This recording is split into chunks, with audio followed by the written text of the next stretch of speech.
Good morning everyone. आप लोगों का जो भूगोल में पेपर फर्स्ट है संसाधन भूगोल, उसका जो सबसे पहला टॉपिक है संसाधन भूगोल की परिभाषा, प्रकृति और विषय क्षेत्र, यानी कि definition, nature and scope of resource geography, आज हम इस टॉपिक के बारे में पढ़ेंगे। तो सबसे पहले हम देखें कि संसाधन क्या होता है। ठीक है, तो जब कोई भी वस्तु या कोई भी पदार्थ मनुष्य के लिए उपयोगी सिद्ध होता है, उसके उपयोग में आता है, तब वो संसाधन कहलाता है। जैसा कि प्रोफेसर R.N. सिंह और S.D. मौर्य ने 2003 में ये परिभाषा दी है। पृथ्वी पर अथवा अन्य ग्रहों एवं उपग्रहों पर पाया जाने वाला प्रत्येक पदार्थ जो मनुष्य के लिए उपयोगी है, संसाधन कहलाता है। ठीक है, इस प्रकार किसी भी पदार्थ की जो उपयोगिता है वो ही उसे संसाधन बनाती है, चाहे पृथ्वी पे हो या किसी अन्य ग्रह या उपग्रह के ऊपर। ठीक है, मनुष्य के लिए जो किसी भी वस्तु की उपयोगिता है वो ही उसे संसाधन बनाती है। यहाँ पर अगर आप देखेंगे तो वस्तु की उपयोगिता जो है, ठीक है। अब उत्पत्ति के अनुसार जो संसाधन होते हैं वो दो प्रकार के होते हैं। एक तो प्राकृतिक संसाधन, ठीक है, जो संसाधन हमें प्रकृति ने प्रदान किए हैं, जिसमें कि आपका जल, आपकी मिट्टी, आपके वन, है ना। तो ये जो चीज़ें हैं जो हमें प्रकृति ने प्रदान करी है, जिसमें मानव का कोई योगदान नहीं है, वो सब कहलाते हैं प्राकृतिक संसाधन।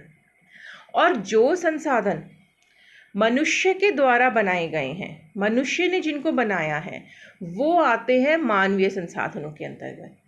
मनुष्य जो है, मनुष्य स्वयं भी एक मानवीय संसाधन है, क्योंकि हम अपनी बुद्धि का प्रयोग करते हैं, हम जो भी क्रियाएं कर रहे हैं, हम इसी वजह से जो मनुष्य है वो भी एक संसाधन है। मानव संसाधन के अंतर्गत मनुष्य ने जैसे खेत बनाए, गांव बसाए, सड़कों का निर्माण करा, रेल मार्ग बनाए, तो उसने जो भी क्रियाएं करी हैं, उसकी स्वयं की बुद्धि जो है, उसकी योग्यता जो है, वो मानवीय संसाधनों के अंतर्गत आती है। अब जिमरमैन जो हैं, उन्होंने संसाधन की क्या परिभाषा दी है, उसकी अगर हम बात करें तो संसाधन का अर्थ किसी उद्देश्य की प्राप्ति करना है, और यह उद्देश्य व्यक्तिगत आवश्यकताओं तथा सामाजिक लक्ष्यों की पूर्ति करता है। ठीक है, तो संसाधन जो है और उपयोगिता, ये दोनों चीज़ें जुड़ी हुई हैं। कोई भी पदार्थ संसाधन तब बनेगा जब उसका उपयोग होगा। ठीक है, किसी व्यक्ति की आवश्यकता के लिए या पूरे समाज के लिए जब किसी पदार्थ का उपयोग होता है, उपयोगिता उसकी सिद्ध होती है, तभी वो संसाधन कहलाता है, अन्यथा वो एक पदार्थ ही रहता है। अब पृथ्वी पर कोई भी वस्तु संसाधन की श्रेणी में तब आता है, कौन कौन सी वो जो आवश्यक बातें हैं उनको पूरा करे। पहला, जब उस वस्तु का उपयोग संभव हो, पहली बात उपयोगिता। ठीक है, फिर उसके बाद दूसरा है उसका रूपांतरण अधिक मूल्यवान और उपयोगी वस्तु के रूप में किया जा सके। मतलब ऐसा नहीं है कि, है ना, कोई वस्तु जो है वो जिस अवस्था में है वैसे ही रहे तभी संसाधन है। उसका रूपांतरण करके और अधिक मूल्यवान और उपयोगी वस्तु का निर्माण किया जा सके। जैसे अगर आप देखें तो लौह अयस्क है, वो एक संसाधन है, लेकिन लौह अयस्क को जब लोह इस्पात उद्योग में प्रयोग करके लोहे की विभिन्न सरिये या और जो चीज़ें बनाई जाती हैं, मशीनों का निर्माण किया जाता है, तब वो संसाधन है, उसका रूपांतरण हो गया। जैसे गेहूं है, ठीक है, गेहूं को हमने आटा बना दिया तो वो उसका अधिक उपयोग, मूल्यवान उपयोग हो गया। इसी प्रकार जब तक रेशे हैं, कपास है, कपास से जैसे हमने उसका रूपांतरण करके कपड़े बना दिए, सूती वस्त्र, तो वो उसका रूपांतरण हो गया। इसके बाद तीसरी बात, जिसमें निश्चित उद्देश्यों की पूर्ति की क्षमता हो। जो वस्तुएं या जो पदार्थ किसी निश्चित उद्देश्यों की पूर्ति कर पाते हैं, वे ही संसाधन की श्रेणी में आते हैं। जिन वस्तुओं का दोहन की योग्यता वाला मानव संसाधन हो। अब मान लो कोई वस्तु है, कोई पदार्थ है, उसका संसाधन, उसको रूपांतरित तो किया जा सकता है, बट मनुष्य के अंदर वो योग्यता ही नहीं है, मानव वर्ग के अंदर, तो वो संसाधन कैसे बनेगा। इसीलिए जिन वस्तुओं के दोहन की योग्यता, मतलब मानव जो संसाधन है वह उस क्षेत्र में उपलब्ध, उसकी योग्यता होनी चाहिए कि वो उस पदार्थ को रूपांतरित करके और अधिक मूल्यवान और उपयोगी वस्तु में परिवर्तित कर सकें। पांचवा, संसाधनों के रूप में जितना सतत विकास करने के लिए आवश्यक पूंजी हो। अब रूपांतरण के लिए पैसा लगेगा उद्योगों में, तो पूंजी भी होना आवश्यक है। अब अगर हम देखें तो जो ये संसाधन शब्द है, ये अंग्रेजी भाषा के रिसोर्सेज, ठीक है, अंग्रेजी में कहलाता है रिसोर्सेज, ये दो शब्दों से बना है। री यानी दीर्घ अवधि या पुनः वापस, ठीक है, री यानी वापस होना। सोर्स यानी कि साधन, ठीक है। तो सोर्स क्या है कि कोई जो साधन है या उपाय।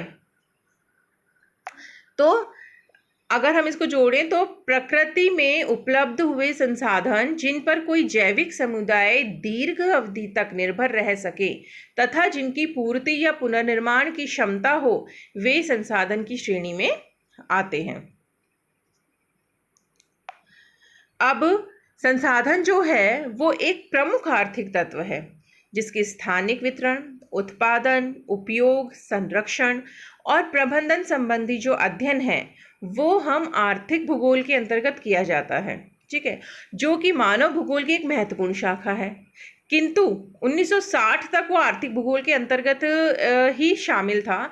किंतु 1960 के दशक में क्या हुआ कि आर्थिक भूगोल की जो विभिन्न शाखाएं हैं वो अपने अपने अस्तित्व में आने लगी, जैसे कि कृषि भूगोल, औद्योगिक भूगोल, संसाधन भूगोल, परिवहन भूगोल, व्यापारिक भूगोल, वाणिज्यिक भूगोल।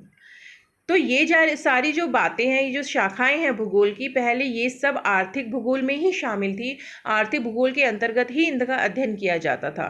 किंतु 1960 के दशक में इन सब का पृथक पृथक अस्तित्व आया और अलग अलग शाखाओं के रूप में इनका विकास हुआ।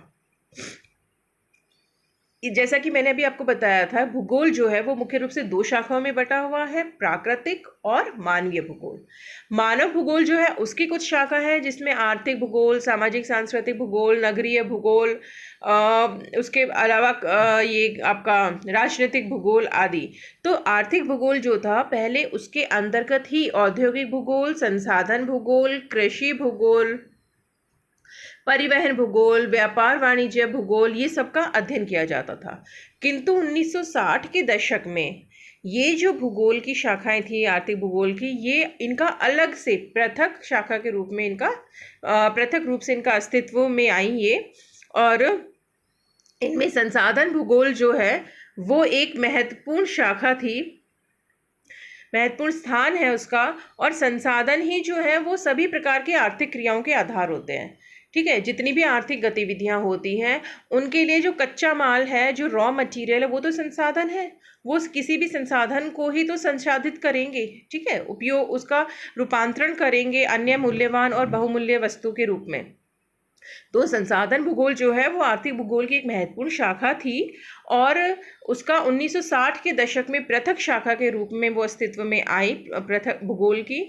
और जो जितनी भी प्रकार की आर्थिक क्रियाएं हैं वो संसाधनों पर ही आधारित होती हैं। इसी वजह से संसाधन भूगोल का अपना एक विशेष और महत्वपूर्ण स्थान है। अब अगर हम देखें, संसाधन भूगोल जो है वो भूतल पर मानव सहित सभी संसाधनों की विशेषताओं, क्षेत्रीय विभिन्नताओं, स्थानिक वितरण तथा उपयोग के प्रति रूपों का अध्ययन है, जिसमें संसाधन के उपयोग के साथ ही मानव द्वारा किए गए प्राकृतिक संसाधनों की खोज, उनके दोहन से संबंधित जानकारी का भी अध्ययन किया जाता है, ठीक है। संसाधन भूगोल में भूतल के ऊपर मानव के साथ साथ जो संसाधनों की विभिन्न विशेषताएं हैं, विभिन्न क्षेत्रों में अलग अलग प्रकार के संसाधन मिलते हैं, उनके उपयोग के प्रतिरूप अलग अलग होते हैं, तो उन सब का अध्ययन भी संसाधन भूगोल में किया जाता है। प्राकृतिक संसाधनों को खोजना, उनका दोहन करना, इनसे संबंधित सारी जानकारी जो है वो भी संसाधन भूगोल में हम पढ़ते हैं।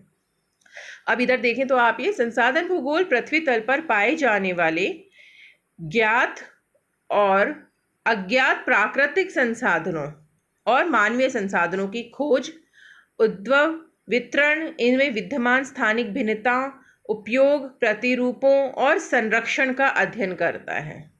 ठीक है, तो ऐसा नहीं है कि संसाधन भूगोल में हमें सिर्फ प्राकृतिक और मानवीय संसाधनों को खोजना है, उनका उपयोग ही करना है।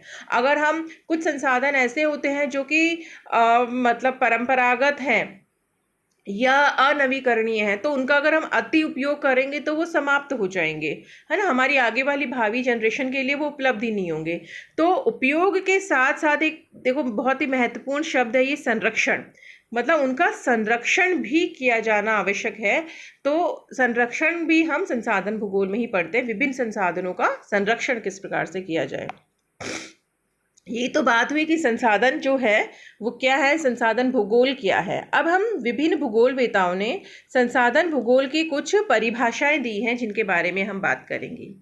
जगदीश सिंह हुए हैं प्रोफेसर, उन्होंने कहा संसाधन भूगोल विभिन्न तत्वों की संसाधनता, उनका क्षेत्रीय वितरण, प्रतिरूप, उनके भूविन्यासिक संगठन में महत्व तथा पर्यावरण संतुलन एवं मानव विकास में अंशदान का अध्ययन करता है।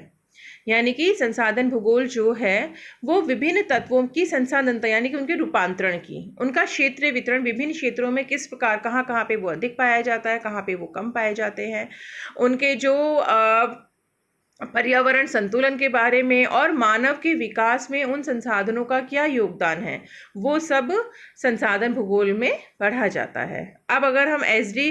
कौशिक के अनुसार देखें तो एस.डी. कौशिक ने कहा यह पृथ्वी तल पर मानव सहित समस्त संसाधनों की विशेषताओं, उनकी क्षेत्रीय भिन्नताओं, स्थानिक वितरण तथा उपयोग, प्रतिरूपों व कारकों का विज्ञान है। यानी कि संसाधन भूगोल जो है इसमें जितने भी प्रकार के संसाधन हैं उनकी विभिन्न विशेषताएं जो है उनके बारे में, उनके कहाँ कहाँ पे वो मिलते हैं, अधिक मात्रा में कहाँ कम मात्रा में मिलते हैं, उनका जो वितरण है और उनका जो उपयोग है, उन सब के बारे में हम पढ़ते हैं। फिर बी.एस. नेगी जो हुए हैं उन्होंने कहा कि संसाधन भूगोल के अंतर्गत हम पृथ्वी के धरातल पर फैले संसाधनों के वितरण, उनके उपभोग, उपयोगिता एवं संरक्षण के विभिन्न तरीकों पर प्रकाश डालते हैं। आर्थिक क्रियाओं से संबंधित जो भी तत्व उत्पादन और उपयोगिता में सहायक होते हैं उनके वितरण का अध्ययन संसाधन भूगोल के अंतर्गत किया जाता है। यानी कि हम धरातल के ऊपर विभिन्न प्रकार के संसाधन उपलब्ध है मानव के उपयोग के लिए, तो उन सभी संसाधनों का वितरण किस प्रकार का है, उनकी उपयोगिता क्या है, उनके संरक्षण के विभिन्न तरीके क्या है, इन सब के ऊपर प्रकाश डाला जाता है संसाधन भूगोल के अंतर्गत। और साथ ही यहाँ पे देखें आर्थिक क्रियाओं से संबंधित जो भी तत्व उपयोगी उत्पादन और उपयोगिता में सहायक हैं, ठीक है, उनके वितरण का अध्ययन, मतलब यानी कि जो भी तत्व उत्पादन प्रक्रिया में और उपयोगी हैं जो उत्पादन प्रक्रिया के लिए, उनके वितरण का अध्ययन जो है वो संसाधन भूगोल के अंतर्गत किया जाता है। इस प्रकार हमने बात करी कि संसाधन है क्या, संसाधन भूगोल क्या है, संसाधन भूगोल पर विभिन्न भूगोलवेताओं ने क्या परिभाषा दी है उनकी, और इसी टॉपिक को हम कल आगे बढ़ाएंगे और संसाधन भूगोल की प्रकृति और उसके विषय क्षेत्र के बारे में हम कल बात करेंगे।